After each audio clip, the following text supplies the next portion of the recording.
ESPN's Bill Connolly is on board with Oregon State and Washington State making the trek to the Big 12. This is a conversation we had a lot of the show last week. If you're an everydayer and somebody that consistently watches this content, you know exactly why I think that those two schools can add something to this conference. I've seen so many people. Heartland College Sports was the first one to actually tweet this out. And I've seen so many people comment on that article since it was released saying, hey, wait a second, adding those two just wouldn't be that profitable. And they don't like the idea of Washington State and Oregon State in the conference. But as Connolly mentions, what the Big 12 is going to need to do moving forward is expand to 32 teams. That's a wild thought, but I think we can actually piece together why it's not that crazy and might actually help a whole lot. So here's this Heartland College Sports article. I like Heartland College Sports. I don't agree with everything they do or say, but I like them. I don't think we always have to agree to have a mutual respect across college football. Connolly tells 1080 The Fan, I do think the Big 12 is kind of a wild card from the perspective of they seem to be willing to create a 32-team conference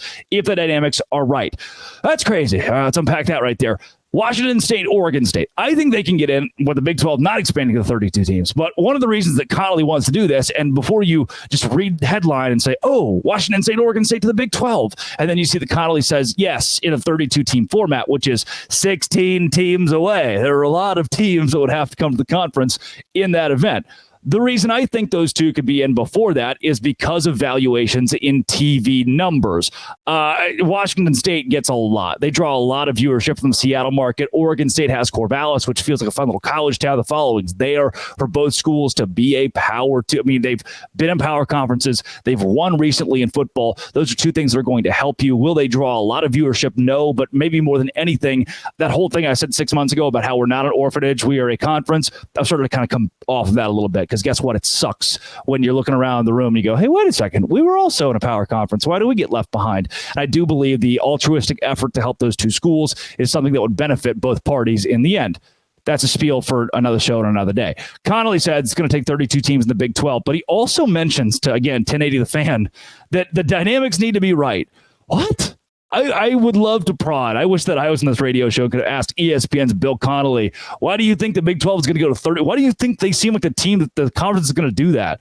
We're the ones that turned down UConn and Gonzaga recently. Like, if we wanted to expand to 32, we probably would have done that already. Connolly continues, they're willing to take a big swing, and they've already taken one. Yeah, but I think they could have. I'm sorry, now I'm just picking them apart. I think they could have swung and got Washington State and Oregon State when they took the big swing earlier. And they just didn't want them. So I'm not sure why they want them. I guess they're okay. I can't tell what the timeline like this would be. Obviously, the next step is the revenue sharing aspect and what groups form. That's probably the next step. I don't see the Big 12 doing anything before that. And bingo, bango, bongo. There's where Bill Connolly lands the plane, baby. This idea, any idea, let's say you want USF to the Big 12. SMU, say you're a freak and you want SMU to the Big 12. That idea is so contingent upon whether or not schools are going to have to pay their student athletes $22 million a year. If these new revenue sharing numbers come out and they say, look, NCAA says, look, you can compete at the highest level of college football by giving your players $22 million, a cut directly from the university, and they become employees of your university. In that event, the schools that cannot afford to do that, they kind of fugazi, they go away. We can't continue to operate as, in my opinion, I don't think the conference can continue to operate where you say, hey, 10 of our teams can afford to be legit and elite in college athletics. 6 of them cannot. We can't have just 6 punching bags. And then those 6 punching bags, when they play each other, get zero viewership because they have 2-star players that just want to go be employees of a university and they can't really get near as much money at a different school, so they've settled for something less. Instead, there will be attrition in these leagues. There will be Mississippi State, you can't pay that? I'm sorry, I don't think you're going to be able to play here. Oh, Iowa State. Gosh, as much as I love Ames and Iowa State being a Big 12 school, you got to look at the revenue numbers and say, shoot, can they afford $22 million a year? And if they cannot, is that the demise of Iowa State in the Big 12? That is a question that until we figure that out, it's tough to say, hey, Oregon State, we want you. And the day they get here, they go, ooh, we can't afford that $22 million, by the way. And you say, oh, sweet, we don't want you anymore. Goodbye. Bye. I do I feel confident with every number that I have seen over the last year that Washington State could foot that bill at $22 million a year. Again, there are some Big 12 schools. Cincinnati, sorry. I don't know if you're going to be able to do that. There are Big 12 schools that cannot. They cannot pay that price tag. Washington State, yes.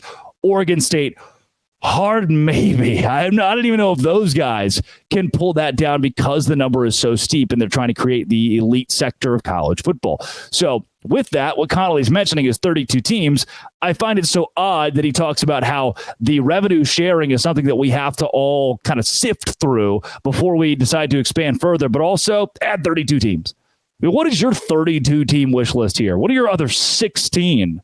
I mean, Boston College? I want USF, certainly USF before I want Boston College, and that's not really a good thing. Connolly continues, again, from Heartland College Sports on 1080 The Fan. When there's a big breakdown, and suddenly only the teams that can pay $15 million a year, he's a couple million off, to their football players end up on this other level. We'll see. My main recommendation is just to be good at football, and that'll solve a few of the problems. He's hit the nail on the head again. So he's hit the nail on a couple of things here. One, hey, wait a second, slow your roll. You got to be able to pay a whole lot of money to get in this conference because you got to pay a whole lot of money to your student athletes. The other thing he's hit on the head here is be good at football.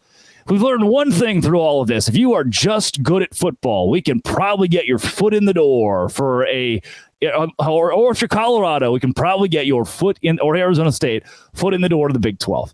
I do see a kind of the hodgepodge deal, the Pangea of college football, and how there will be a 24-team Big 12 because it's just going to be add, try to get as big as you can. I mean, imagine tomorrow if the Big 12 had 32 teams, you earn some sort of respect from that. People are like, oh, yeah, well, I got a lot of teams, and ESPN's going to give you more money. Now, per school, it would not be very good, but I could see that being a flashy move from Brett Yormark. I just would like to know who.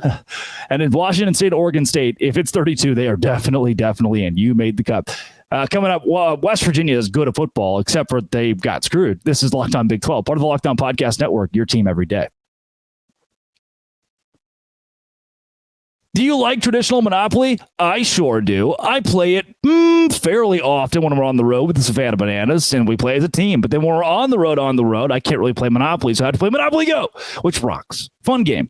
I can beat my friends. I actually am atop the leaderboard right now. You can beat me, except for you can't because I'm better than you. In Monopoly Go, you can team up with friends for time tournaments where you work together to build up each other's boards, or you can work against them and heist their vaults. The more you win together, though, the more awesome prizes you unlock. Unique stickers. You can trade with friends to complete albums for big prizes. Cool new playing pieces to travel the boards with. Hilarious emojis for taunting friends when you smash their buildings and heist their vaults. Plus, Monopoly Go feels new and exciting every day with constantly changing tournaments and challenges. A ton include their own unique mini games like digging for treasures or a pachinko machine. There's always something new with rent frenzies and multipliers. Go discover more fun in Monopoly Go. Get off the bench. Download Google Play or the App Store. Monopoly Go. Game on.